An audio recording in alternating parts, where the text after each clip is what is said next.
تجربة مرعبة وواقعية لشخص اتفرج على فيلم سجين، والشخص ده ما اذاش نفسه بس، ده اذى ناس كمان في اكل عيشهم.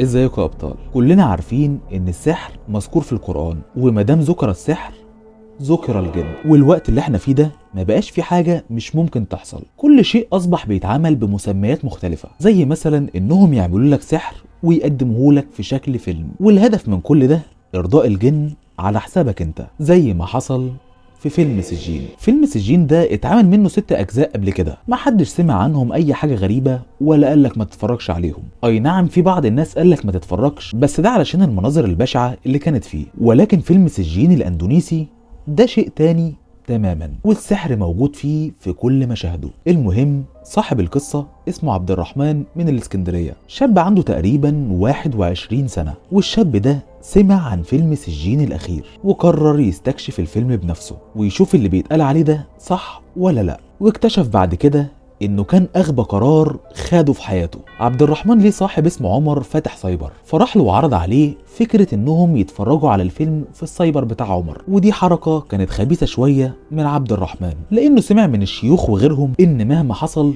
اوعى تتفرج على الفيلم ده في البيت بتاعك، علشان اهلك اللي مالهمش ذنب ما يتأذوش بسببك. فقرر وقتها يتفرج عند عمر صاحبه. عمر لما سمع الفكرة قال له تمام ماشي، انا على الساعة 1 بالليل كده تقريبا ما بيبقاش في حد في السايبر، فتعالى يا عم نبقى نتفرج عليه. عبد الرحمن فرح وقال له تمام، وبالفعل الساعة 1 بالليل راح لعمر السايبر وشغل عمر فيلم سجين الاندونيسي. ومن اللحظة دي كل شيء اصبح سيء. بعد ما عدى تقريبا حوالي نص الفيلم، وبالتحديد بعد ما اتقال شوية حاجات ما قدروش يفهموها، واللي انا متأكد ان هي العزايم السحرية، هما الاتنين سمعوا حاجة بتقع جنب الحمام. فعبد الرحمن بص لعمر وقال له ايه ده؟ قال له عمر يا عم ما تقلقش وتقلقني معاك، هتلاقي كانت في حاجة متطرفة ووقعت، ولا يمكن قطة ولا فار، بلاش الخضة دي. عبد الرحمن قال له ماشي، مع انه متأكد ان ولا اي حاجة من اللي قالهم صاحبه هي اللي عملت كده، لانه كان سامع تحذيرات عن الفيلم ان ده ممكن يحصل، وده نتيجة ان الجن بيكون حاضر في المكان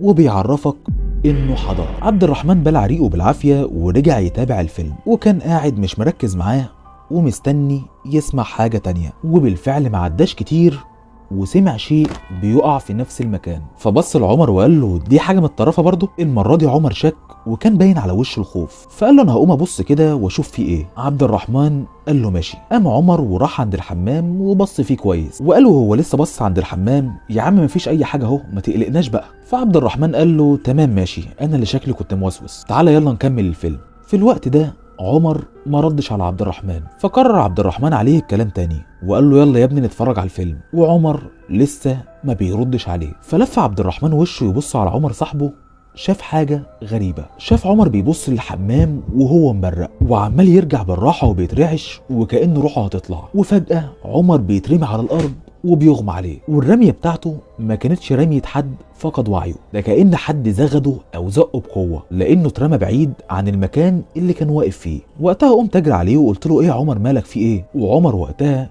في دنيا تانية تماما، فحاولت وقتها أسنده وأشيله من على الأرض، ولكن اللي حصل وقتها خلاني أرميه من إيدي واطلع اجري من السايبر. عمر بيحط كراتين شيبسي وبسكوت جنب الحمام علشان يعني لو في اي حد من الشباب حب يشتري حاجه ما يطلعش بره السايبر. انا لقيت الكراتين دي كلها بتقع مره واحده في منظر غريب، ولما بصيت عليهم وانا مخضوض كده شفت شيء مرعب واقف عندهم، واللي متاكد منه ان هو اللي وقعهم. انا عايز اعرفكم حاجه بس، السايبر عند عمر طوله من الارض لحد السقف حوالي 7 متر. انا يعني ما بفهمش في المساحات والكلام ده، بس انا بعتقد كده. اهو اللي انا شفته يمة الكراتين دي شخص او كائن اسود، رجليه على الارض وراسه لازقه في السقف. بصيت لعينه لقيتها بيضه جدا، وملامح وشه كلها غضب، وكان بيبص لي وكانه عايز ياخد روحي. وقتها والله انا معرفش عملت كده ازاي. من المنظر المرعب ده رميت صاحبي على الارض وطلعت اجري ناحيه باب السايبر، ووقتها وانا طالع سمعته بيقول ما تحاولش تهرب كتير، لانك حتى لو روحت بيتك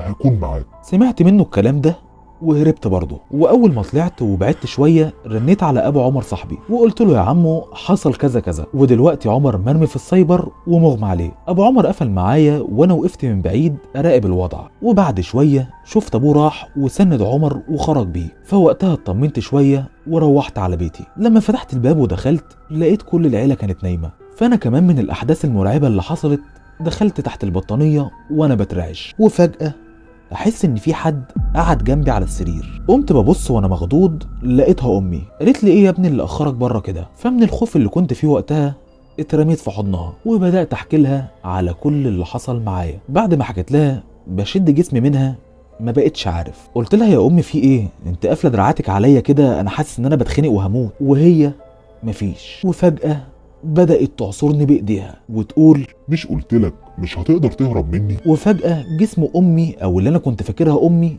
بدأ يتحول للون الأسود وأنا بين إيديها خلاص بموت حرفيا. أنا أقسم بالله كنت حاسس إن كلها ثواني وكل شيء هينتهي. ولكن بعد مرور الأحداث دي كلها من الساعة 1 من ساعة ما رحت السايبر لحد دلوقتي كانت خلاص صلاة الفجر قربت، ولقينا أبويا إمام الزاوية اللي جنب بيتنا لقيت باب أوضته بيتفتح ولقيته خارج منها يتوضى علشان ينزل الجامع. وقتها والدي عدى من قدامي كده وأنا ببص له وبتخنق وبموت وعمال أشاور له بإيدي ولكنه ما شافنيش وعدى راح على الحمام. وقتها انا فقدت الامل ونزلت ايدي وبدات اغيب عن الوعي. ولكن بعد فتره معرفش قد ايه لقيت نفسي بسمع قران في ودني، ففتحت عيني لقيت ابويا قاعد جنبي وحاطط ايده على دماغي وبيقرا عليا قران. اول ما فتحت قال لي ايه اللي حصل لك يا ابني؟ انا اول ما قمت اتوضى للفجر لقيتك قاعد على السرير بتتنفض وكأن روحك بتطلع. فقلت له انت ازاي رجعت تاني؟ انا شايفك بعيني وانت رايح على الحمام وما شفتنيش. قال لي ما هو بعديها على طول رجعت اطمن عليك لاني كنت قمت من شويه وما لقيتكش لسه رجعت، فقلت ابص عليك اشوفك رجعت البيت ولا لسه. فقلت له يا بابا الوضع كده كده ولو ما كنتش رجعت تبص عليا كان الجن ده موتني. ابويا اول ما سمع الكلام ده اتصدم لان ما دام الموضوع وصل للخنق فالجن ده كده جاي يموت مش جاي يتلبس جسد. فخدني وقتها ونزلنا نصلي الفجر في الجامع، وبعد ما خلصنا اتصل بشيخ صاحبه بيعالج بالقرآن من بلد تانية وبدأ يحكي له على كل اللي حصل معايا. فالشيخ قال له انا جاي لك النهارده بس لحد ما اجي القرآن ما يتقطعش من جنب ابنك. وبالفعل بعد كام ساعة كده الشيخ جه. انا كنت مستنيه يقرأ عليا اي حاجة كلام زي اللي بنشوفه في الافلام يعني، ولكنه ما عملش كده وكتب لي ورقة كبيرة وش وظهر وقال لي دي تحفظها كل يوم وتقولها. فقلت له هو انت مش هتطلع الجن من عليا ولا ايه؟ قال لي انت مفيش عليك جن ولكن جاي لك جن، ولو ما حصنتش نفسك بدي كل يوم هيقدر يأذيك والله اعلم بقى اذاه هيكون عامل ازاي. وقال لي صاحبك كمان يحفظ معاك نفس الورقه لانكم انتوا الاتنين كنتوا مع بعض. وبالنسبه للسايبر سيبوهولي كام يوم كده اقرا فيه قران واطرد لكم لو في اي حاجه وحشه. الكلام ده لسه من قريب ولسه لحد النهارده الشيخ بيروح السايبر يقرا فيه قران. اما بالنسبه لنا وعمر فحياتنا مرهونه على ورقة الذكر اللي معانا دي، لو ما قريناهاش في يوم على حسب كلام الشيخ ممكن تكون النهاية. فيا صديقي صدق اللي قال الفضول قاتل، لو سبت له الطارة هو اللي يسوق هيلبسك في الحيط، فاوعى تديله الفرصة دي. وبكده نكون خلصنا. لايك واشتراك علشان اعرف مدى حبك للقصة. كان معاكم عبد العزيز او ملك الليل وبس كده.